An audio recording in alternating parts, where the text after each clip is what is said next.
በስተመጨረሻ ቡዜና ሄርሜላ ተያይዘዋል። ዝርዝር መረጃዎቹም ተሰምቷል። ትናንት በተለቀቀው ቪዲዮ ጋሽዬ ካሉበት ተቆጥተዋል። ቡዜ አደራ የተሰጠው ለአንቺ እኮ ነው ልጃችን አብርሽ፣ እንዴት አብርሽን የማይታወቅ ቦታ እንዴት ትፈቅጃለሽ? እንዴት ለሄርሜላ አሳልፈሽ ትሰጫለሽ? በማለት አባት ጋሽዬ ልጃቸው ቡዜን ተቆጥተው ነበረ። ትናንት የተለቀቀው ቪዲዮ ራሱ እንግዲህ ሩታና ኤፍሬም ሆነው የጠፋ አብርሽ እያሉ ቪዲዮ ሲሰሩ ነበር። በዛ ቪዲዮ ጋሽዬ ተጨንቀው ነበረ። በመቀጠልም ታዲያ እንግዲህ ቤተሰቡ ሙሉ ኃላፊነት ሰጥቶ የነበረው ለቡዜ ነበረ። ቡዜ አንቺ ታላቅ እህት ስለሆንሽ እንደ እናት ሆነሽ አብርሽን አንቺ ተንከባከቢ፣ እኛ እዛ እስክንመጣ ድረስ አንቺ ጠብቂ ተብሎ ሙሉ ቤተሰብ ኃላፊነት ሰጥቶ የነበረው ለቡዜ ነበረ። ቡዜ ግን እንግዲህ እንደ ቀልድ ለሄርሜላ አብርሽን አሳልፋ ሰጥታ፣ አሁን ሄርሜላ ደግሞ እንግዲህ ማንም እንዳይቀማት ከከተማ ይዛው እንደወጣች ዝርዝር መረጃዎቹን ሰምቻለሁ ማለት ነው። ከዚህ ጉዳይ ጋር ተያይዞ ነው ሄርሜላ ታዲያ ያም ቤተሰብ እየደወለ አብርሽን አሳልፈሽ ሰጠሽ ብሎ ሁሉም ቤተሰብ ሲጮህባት ሲነታረካት ነው። እጅግ በሁኔታዎች ሁሉ በመደንገጥ እንግዲህ ቡዜ ለሄርሜላ ደውላ ከባድ ግጭት እንደተፈጸመ መረጃውን እየሰማሁት ማለት ነው። ቡዜና ሄርሜላ ተናንቀዋል ማለት ነው። ያለችበት ቦታንም እየፈለገች እንደሆነ ዝርዝር መረጃዎቹ ደርሶኛል። አብርሽ የት እንደሚገኝ የት እንደደበቀችው ሄርሜላ በዝርዝር አስደምጣችኋለሁ። ቡዜ የሰጠችውን ማስጠንቀቂያ በ24 ሰዓት ውስጥ ይህንን አድርጊ ብላ ለሄርሜላ የሚያስጠነቀቀችውን ማስጠንቀቂያ በዝርዝር ነው እማስደምጣችሁ። ሰላም ውድ ሀገሬ ልጆች፣ በተለያዩ ዓለም ሀገራት የምትገኙ በያላችሁበት ሰላማችሁ ይብዛልኝ። ፈጣሪ አምላክ የምትሰሩበትን ጉልበት ይባርክላችሁ። ሁሌም ለነዚህ ለአብርሽ፣ ለሄርሜላ፣ ለሩታ የሁሉም ደጋፊ ሆናችሁ ተበታትናችሁ ለሁሉም እንደምትደግፉት ለሁሉም እንደምትጨነቁት ለእናንተም ፈጣሪ አምላክ የሚጨነቀውን ይላክላችሁ። የኔ ወንድማችሁ ምርቃት ሁልጊዜ የሚመቻችሁ እንደተለመደው አሁኑኑ ቪዲዮ ላይክ በማድረግ ጀምሩ። ለቤቴ አዲስ የሆናችሁ ሰዎች ባካችሁ ሰብስክራይብ አድርጋችሁ የኔም ቤተሰብ እንድትሆኑ በማክበር ልጠይቃችሁ ቀጥታ ይዤ ወደ መጣሁት ዝርዝር መረጃዎቼ ነው እማመራው። እጅግ ጉዳዩ ሁሉ የተወሳሰበ ሆኗል ማለት ነው። እንግዲህ ቀደም ብዬ በነገርኳችሁ ምክንያት ቡዜና ሄርሜላ ከባድ ግጭት ውስጥ ገብቷል። ሄርሜላ እንግዲህ አብርሽ ማንም እንዳይቀማት በተለይ ቤቷን ሁሉም ስለሚያውቁት ኤፋን ቤቷን ያውቀዋል፣ ሁሉም ቤቷን ያውቀዋል። ስለዚህ ኤፋ በቀጣይ እሷ ቤት ሄደው አብርሽን እንዳይወስዱባት ምንድነው ያደረገችው? ወደ ዝዋይ አካባቢ እንደወሰደችው መረጃ ሰምቻለሁ ማለት ነው። ዝዋይ አካባቢ እንግዲህ የተወለደችበት ቦታ ነው። ከዚህ በፊት አብርሽና ሄርሜላ በደህናው ጊዜ ቃለ መጠይቅ ሲያደርጉ የተናገሩት ቃል ነበረ። ሄርሜላ እኔ የተወለድኩት ዝዋይ ነው፣ እድገቴም ቡታጅራ ነበር፣ በመቀጠል ወደ አዲስ አበባ መጣው እያለች ነበረ። ስለዚህ ዝዋይ የሆኑ ቤተሰቦች እንዳሏት ነው የሚያመላክተው። ስለዚህ ማንም እንዳይቀማት ዝዋይ ባንዴ ቤተሰቡንም ሳታስፈቅድ ይዛው ትሄዳለች። ከዛ ትናንትና አንድ ቪዲዮ ተለቋል። ሩታና ኤፍሬም አብርሽ የጠፋ እያሉ ቪዲዮ ሰርተው ነበረ። እነ ቡዜም እንግዲህ መልስ ሲሰጡ ነበር፣ አይመለከታችሁም እያሉ ነበር።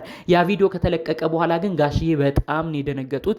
ልጅ አብርሽ እውነትም የጠፍቶ ነው፣ ቡዜ ኃላፊነት አትወስጂም ወይ? ምንድነው አሁን ደግሞ የሚለቀቀው ቪዲዮ ብለው እንግዲህ አባት ጋሽዬ ለልጃቸው ቡዜ ደውለው በጣም ነው የተቆጧት። ቡዜም እንግዲህ ያው ይሄ ጉዳይ ነው በጣም አሳስቧት አባትየው መጨነቃቸውን አይታ እንግዲህ አብርሽ የት ነው የሄደው ብላ እንግዲህ ከሄርሜላ ጋር በጣም ሲፋጠጡ እንደነበረ ሄርሜላም ራሱ እንግዲህ በሁኔታዎች ሁሉ እንደደነገጠች በተለይ ቡዜ ምንድነው አብርሽ የት ነው ያደረግሽው? እኔ እኮ አምኜ የሰጠሁሽ መንከባከብ ትችያለሽ ብዬ ነው። የት ነው ያደረግሽው? ወጥታችኋል ከከተማ የሚባለው እውነት ነው ወይ ብላ ቡዜ አፋጣ ስጠይቃት ሄርሜላም እንግዲህ ዝዋይ እንደሚገኙ ግልጹን ለቡዜ ተናግራለች። በመቀጠልም በሁኔታው በጣም ቡዜ በመናደድ እንዴት እኛን እንኳን አታከብሪም? እንዴት እኛ እያከበርንሽ ብዙ ቦታ እየሰጠንሽ እንዴት እኛን እንኳን ሳታስፈቅጂ ይህን ልጅ እንደ እቃ ዝም ብለሽ ትወስጃለሽ? በ24 ሰዓት ውስጥ ወደዚህ እንድትመልሹ ከአይናችን እንዳታረቂ እኔ የቤተሰብ ሁሉ አደር አለብኝ፣ ቤተሰብ ሁሉ እያስጨነቀ እየጠየቀኝ ነው ብላ እንግዲህ ቡዜ በከባዱ ከሄርሜላ ጋር እንደተጨቃጨቀች ሄርሜላን በስተመጨረሻ እሺ ሳትላት ቀርም። ነገር ግን በጣም ነው የተነጋገሩት ብለው ነው በዝርዝር መረጃውን የሰማሁት። ትናንትናም ያልተለቀቀው ቪዲዮ ትናንትናም የጠፉት እንግዲህ ያው ሄርሜላ ካሜራማን ሁሉ ይዛ አይደለም ሄደችው፣ ባንዴ አብርሽን ላፍ አርጋ ይዛ ሄዳ እዛ ለብቻዋ ሁሌም የምትይዘው መስሏት እንግዲህ ለዛም ስለጠፋች ነው ቪዲዮም ያልተለቀቀው ማለት ነው። እና በዚህ ባለው ሁኔታ ደግሞ ድጋሜ ቡዜና ሄርሜላ መሻከራቸው የማይቀር ጉዳይ ነው። ቡዜ መላው ቤተሰብ ቡታጀራ ያለው ሁሉ ነው እየደወለ ኃላፊነት ተሰጥቶሽ ኃላፊነትሽን መወጣት እንኳን አልቻልሽም ወይ? ኤፍሬምም አንዳንዴ እውነት አለው። ወንድማችን አብርሽ ላንቺ ያደራ ቢሆን ላንቺ ያደራ ሆኖ ቢቀመጥ ደስ ይለናል።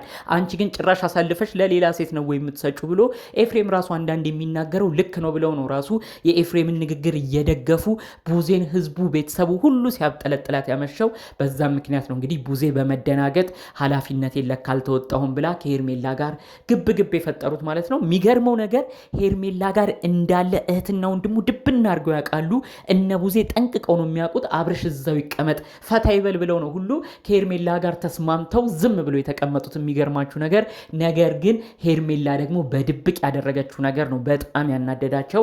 ሄርሜላ እነ ሩታ እንዳያስቸግሯት ኤፍሬምም እየተመላለሰ ቤቷ ስለሚመጣ እሷ ያሸሸች መስሏት ነው እንግዲህ ለዘመድም ሳትናገር እንደ ዕቃ ይዘው ሄደችው።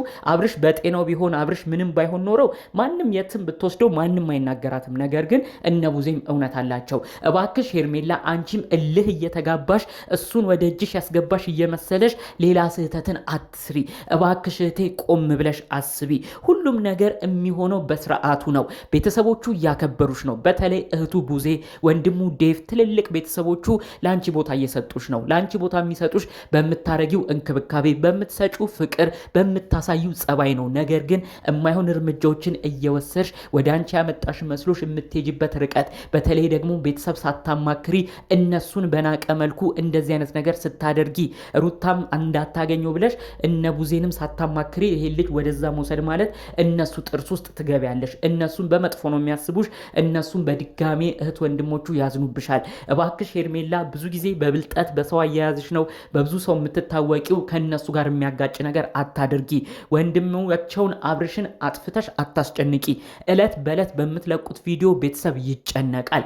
ከሁሉ በተለየ ደግሞ አባቱ ጋሽዬ ማሰባቸውም አይቀርም። ስለዚህ አብርሽ የጠፋ ተብሎ በተለቀቀ ቪዲዮ ቁጥር አንቺም አብርሽ ስምሽ እየተነሳ ሄርሜላ ደብቀው ነው ሄርሜላ ሰውራው ነው እየተባለ በአንቺም ቤተሰብ እያዘነ አንቺም ከወዲሁ እንዳትጠይ። በሌላ በኩል ቡዜንም ጥርስ ውስጥ አታስገቢ። ቡዜ ብዙ ኃላፊነት ከቡታጅራ ተሰጥቷት እሷ ነች ወንድሟን እንድትንከባከብ የተደረገችው። ነገር ግን ወንድሟ የት እንዳለ እንኳን የማታውቅ ከሆነ እሷን መሰደቧ እሷን መወቀሷ አይቀርምና ብዙ ጣጣ የሚያመጣ ነገር ውስጥ አትግቢ ለማለት ነው የምፈልገው። በግድ ደግሞ የሚሆን ነገር የለም። ሩታም ሄርሜላ ምንም አልን ይሄ ልጅ ፈዞ ከሆነ እውነት ሲነቃ እሱ ይወስን እንጂ የፈዘዘ ሰው ላይ ለምንድን ነው እንዲምትረባረቡት? ሩታም ስታገኘው ከሀገር ይዞ እወጣለሁ ብላ ከኤፋ ጋር እየተመካከረች ከሀገር ይዘው ለመውጣት ይሯሯጣሉ። ሄርሜላም በዚህ ስታገኘው ማንም እንዳይነካባት እሱን ያዝ አድርጋ ከከተማ ወጥታ ፈታ ማለትን ትፈልጋለች። ይሄ ልጅ እውነት ከፈዘዘ ምንድን ነው የሚያደርግላችሁ? ጥያቄ የሆነብን ይሄ ነው። ኦዲየንስ የተጨነቀው በዚህ ነው። እባካችሁ እናንተ ሰዎች ይሄ ልጅ ወደ ጤናው ይመለስ፣ ቤተሰብ ጋር ሆኖ ጤናውን ይመለስለት። ከዛ በኋላ ሁላችሁም እንደምትፈልጉ ታረጉታላችሁ። ከዛ ውጪ ግን ለኔ ይሆናል እያላችሁ የምትሯሯጡበት ነገር መጨረሻው እንደማያምርና ይሄ ልጅ በትክክለኛው አይምሮ ሆኖ ስለማይወስንላችሁ በስተመጨረሻ እናንተው እንዳትጎዱ ነው አስቀድሜ እምነግራችሁ። ቤተሰብ ጋር መልሳችሁ እልሁን ትታችሁ የእውነት እሱን የምትወዱት ከሆነ ወደ ጤናው እንዲመለስ ብቻ አድርጉት። ሩታም ሄርሜላም እባካችሁ አብርሽ አሁን አይጠቅማችሁም። ቤተሰብ ጋር ተመልሶ መንፈሱ ታድሶ ወደ ራሱ ሲመለስ ራሱ የሚፈልገውን ይምረጥ። እኔ ይሄ ነው መልእክቴ። እናንተ ሰሞነኛ ቪዲዮ አይታችሁ ምን አይነት ሀሳብ መልእክት አላችሁ? በኮመንት ብታሳውቁኝ ደስ ይለኛል። በአጠቃላዩ ግን ለዛሬ ይዤላችሁ የመጣሁት መረጃ ይህን ይመስል ነበር። በሌሎች ቪዲዮቻችን እስክንገናኝ ድረስ ሰላሙን ሁሉ ተመኘውላችሁ። ሰላም